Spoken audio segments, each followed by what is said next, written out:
Halo, Assalamualaikum teman-teman. Perkenalkan, nama saya Wahyu Halidia Panca, NIM 504200089, kelas 1C Prodi Manajemen Keuangan Syariah, Fakultas Ekonomi dan Bisnis Islam. Saya di sini akan mempresentasikan tentang paragraf. Sebelum saya mempresentasikan tentang paragraf ini, saya akan memperkenalkan dosen saya nih, yang cantik banget. Ini dia.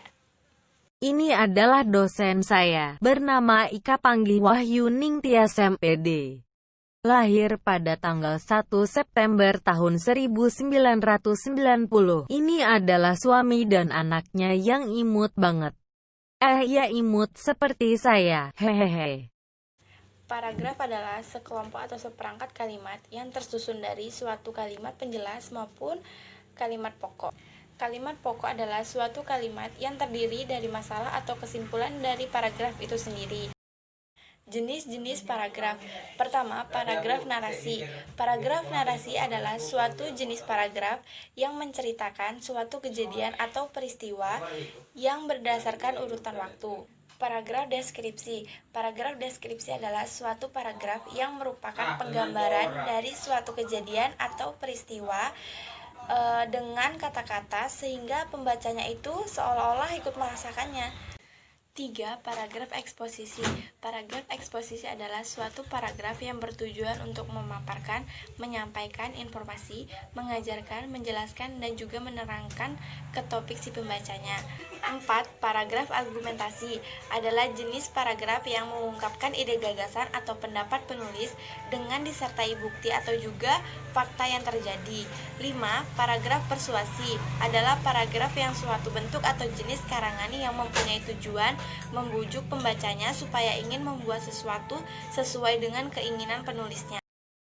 Macam-macam paragraf berdasarkan tujuannya.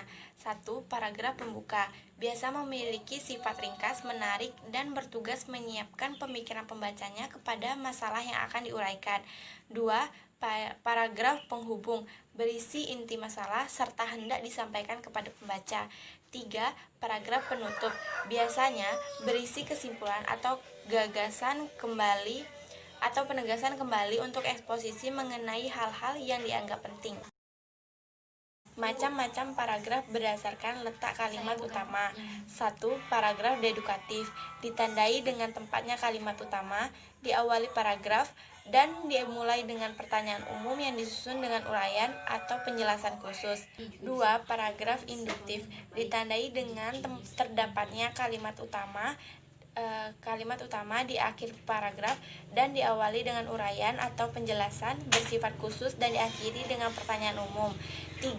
Paragraf campuran ditandai dengan tempatnya kalimat utama di awal dan di akhir paragraf. Macam-macam paragraf berdasarkan isi. 1. Paragraf deskriptif ditandai dengan kalimat utama yang tidak tercantum secara nyata dan tema paragraf tersirat dalam keseluruhan paragraf. 2. Paragraf proses ditandai dengan titik tempatnya kalimat utama dan pikiran utama tersirat dalam kalimat-kalimat penjelas yang memaparkan urutan suatu kejadian atau proses. 3. Paragraf efektif adalah paragraf yang memenuhi ciri paragraf yang baik. Paragrafnya terciri atas suatu pikiran utama dan lebih suatu pikiran penjelas. Terima kasih, itulah presentasi paragraf dari saya. Mohon maaf jika ada salah kata. Saya akhiri, wassalamualaikum warahmatullahi wabarakatuh. Dadah.